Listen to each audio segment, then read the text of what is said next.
네, 안녕하세요. 네, 반갑습니다. 바른교회 장승재 목사입니다. 네, 오늘 또 장소가 바뀌었죠? 네, 저희 첫째 아들 예훈이가 너무 아빠를 찾아서 좀 급하게 다시 여수에 내려와서 지금 말씀을 이제 또 이렇게 묵상한 걸 나누려고 합니다. 내일 이제 또 저희 교회 올라가서 또 주일을 또 준비해야겠죠. 네, 오늘 하나님의 말씀은 하나님과 사람 앞에서 부끄러움 없는 삶을 삽시다 라는 제목으로 말씀 나누도록 하겠습니다. 사무엘은 이제 나이가 많아서 일선에서 물러날 때가 가까워졌다라고 판단했는지 이제 물러나겠다고 은퇴 선언식을 하는 모습을 저희가 좀 볼 수 있습니다.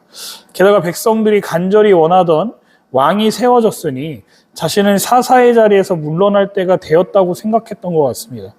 이제 사사 시대가 끝나고 왕정 시대가 시작되었음을 알 수 있죠.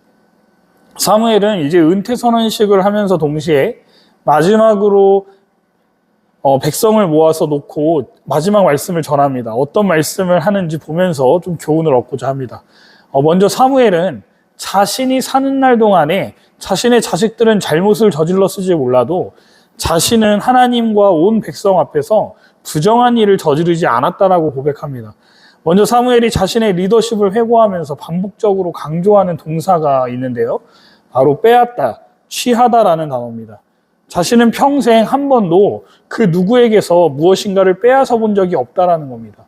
사무엘은 한순간도 또 백성 위에 군림하려고 한 적이 없는 지도자였습니다. 오직 사사의 위치에서 진정한 왕이신 하나님의 주권을 인정하고 하나님이 시키신 일에 순종할 뿐이었습니다. 사실 하나님도 백성도 다 인정한다라고 4절과 5절에 나오죠. 사랑하는 우리 바른교회 성도 여러분, 우리도 일평생 하나님 앞에서 충성을 다하고 노년에 하나님과 사람들 앞에서 이렇게 고백할 수 있는 사람들이 되기를 바랍니다. 요즘 기독교인들이 욕을 먹는 이유는 딱 하나이지 않겠어요? 다른 사람 위에 군림하려고 한다거나 다른 사람의 것을 빼앗으려고 하는 모습 말입니다. 사무엘과 같이 살지 않기 때문이라는 거예요.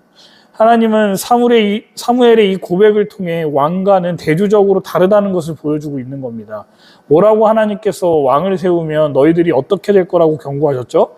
너희 왕들은 너희들의 모든 소유를 빼앗아 너희들 위해서 군림할 것이다 라고 말씀하신 바 있지 않습니까? 그렇습니다. 하나님의 뜻에 따라 사는 사람들은요, 다른 사람 위에 군림하거나 누군가의 것을 빼앗지 않는다는 거예요. 그러나 그렇지 못한 사람들, 하나님의 이름을 빙자해 기독교를 팔아먹는 행위를 하는 사람들은요, 다른 사람의 것을 빼앗아 자신의 부를 누리려는 사람들입니다. 그리고 사람들 위해서 군림하려고 한다는 거예요. 이것이 바로 이단들의 특징인 겁니다. 이단들 중에 부자가 아닌 사람 없습니다. 제가 이런 말을 한다고 또 어떤 분은 그래, 목사는 가난해야지 이런 생각을 하시는 분이 또 생길지도 모르겠습니다. 그건 아니라는 거예요. 물질도 하나님이 주시는 복 중에 하나입니다. 단지 그것을 어떻게 사용하느냐의 문제인 것이죠. 그리고 어떻게 그 물질을 얻게 되었냐가 중요한 것 같습니다. 정당한 방법으로 열심히 일해서 소득을 얻은 것은 문제가 되지 않는다라는 거예요. 여러분이 굉장히 오해하시는 부분이 있을 수 있습니다. 대형교회 목사님들 외에요, 일반적인 이렇게 저 같은 개척교회 목사들은요, 돈이 없습니다. 일단 사례비를 받지를 못해요. 우리나라에서 대기업이 3% 뭐 이렇게 되지 않습니까? 마찬가지입니다. 대형교회도 3%면 많은 거예요. 그 외에 나머지들은 대부분 중소형 정도 교회거나 100명 이하인 교회들이 거의 뭐 80% 이상입니다. 그러니 오해하지 않으셨으면 좋겠어요. 어쨌든 우리는 일평생 하나님 앞에서 충성을 다하고 노년에 이르기까지 하나님과 사람들 앞에서 이렇게 고백할 수 있는 사람이 되기를 바랍니다. 사무엘과 같은 선지자가 신약에도 있죠. 바로 사도 바울 아니겠습니까? 사도 바울은 자족하는 법을 배웠다라고 말하지 않습니까? 여러분들도 예수로 위로받는 인생, 예수로 만족하는 인생을 배우기를 바란다고 했던 그의 고백처럼 우리도 부끄러움과 후회가 남는 삶이 아니라 뿌듯함과 기쁨으로 삶을 마감할 수 있다면 이보다 더 아름다운 인생이 어디에 있을까 하는 생각을 하게 해주는 오늘 본문이지 않나 생각해 보게 됩니다.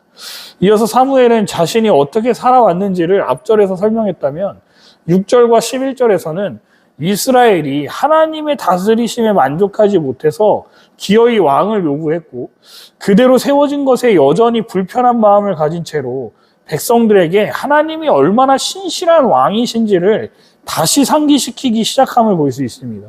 여러분, 마지막 설교예요. 이제 은퇴해야 됩니다. 그런데 사무엘이 나와서 내가 너희들을 이렇게 잘 이끌어서 너희들이 지금 이 정도로 잘 먹고 잘 사는 거야 라고 얘기하지 않는다라는 거예요. 뭐라고 얘기합니까? 하나님을 다시 상기시킨다라는 거예요. 너희들 하나님을 기억하라는 거예요. 너희들 하나님이 없었으면 여기까지 오지도 못했다라는 거예요. 그런데 너희들이 지금 하는 행동을 보라고 지금 말하고 있지 않습니까? 여러분, 진정한 목회자는요, 나를 드러내는 사람이 아닙니다. 오직 하나님만 드러내는 사람이에요. 여러분, 이게 진짜 진정한 목회자의 모습이라고 저는 생각합니다. 저도 이런 사람이 되기를 바래요. 하나님께서 이스라엘 백성들이 원하는 모든 것을 주셨죠. 블레셋과의 전투에서 승리를 주셨고 그들이 요구했던 왕도 세워주셨습니다. 백성은 하나님이 주신 승리의 기쁨에 마냥 취해 있었습니다. 그러나 사무엘은 그들의 감추어진 죄를 들춰내기 시작합니다. 사무엘의 설교를 한번 들어보세요. 당신들의 관심은 이 땅에서 전쟁이 없고 전쟁이 있어도 승리함으로써 편안하고 안락한 삶을 누리기를 원할지 몰라도 하나님의 관심은 당신들이 하나님 백성답게 사는 것입니다. 하나님은 애굽에서 노예로 지냈던 이스라엘을 구원해내셨고 가나안 땅에 살게 하셨습니다. 우리를 사랑하셔서 가장 선한 것을 예비하시고 부어주시는 하나님의 은혜를 우리는 지금까지 경험해왔습니다. 그러나 당신들은 하나님을 잊고 이방신을 섬겼습니다. 그때 하나님은 이스라엘을 이방 민족들 손에 넘기셔서 고통을 당하게 하셨습니다. 불순종에 대한 연단과 심판을 내리셨던 겁니다. 하지만 하나님은 우리의 괴로움 가운데 부르짖을 때마다 사사들을 보내셔서 구원해 내주셨습니다. 그리고 다시금 안전하게 살아가게 하셨습니다. 그렇습니다. 하나님이 우리의 왕이 되셔서 신실하게 역사를 주관하시며 우리를 보호하셨던 겁니다. 하나님은 단 한 번도 당신의 백성에 대한 신실함과 사랑을 놓으신 적이 없습니다. 하나님을 배반하는 쪽은 늘 우리 연약한 우리들이었습니다. 그러니 기억하십시오. 인간 왕이 있다고 해서 달라지는 것은 없습니다. 여전히 우리의 왕은 하나님이십니다. 왕도 백성들도 하나님의 말씀의 순종 여부에 달려있으면 변함없다는 것입니다. 하나님을 경외하는 마음으로 사십시오.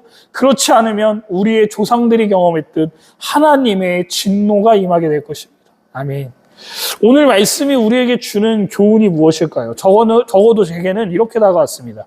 하나님 앞에, 사람 앞에 온전한 삶을 살기 위해 노력해야겠다라고 말입니다. 그리고 하나님은 우리의 왕이 되신다는 사실을 마음에 새기게 되는 것 같아요. 우리가 이 땅에 살고 있다고 해도요, 세상의 법이 있다고 해도 최고의 법은 바로 하나님께서 명하신 말씀이라는 겁니다. 하나님은 늘 우리를 변함없는 사랑으로 이끌어가 주십니다.